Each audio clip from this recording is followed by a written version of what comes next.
we'll guide you through how to navigate a beginner Blender tutorial. If you find this helpful, consider subscribing and liking the video. First, open Blender on your computer. When you launch Blender, you'll see the default scene with a cube in the center.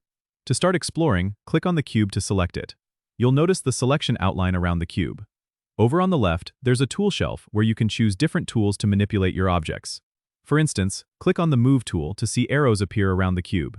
Drag these arrows to move the cube along the X, Y, or Z axis. Next, let's talk about the viewport navigation. Hold down your middle mouse button and drag to rotate your view around the scene. Scroll the middle mouse wheel to zoom in and out. If you want to pan the view, hold Shift while you drag with the middle mouse button. Now, let's try adding another object. Go to the top menu and click on Add, then choose Mesh, and select a shape like a sphere. The new object will appear in your scene. You can use the same tools to move, rotate, or scale this new object. To change the properties of an object, look to the right side of your screen where you'll find the Properties panel.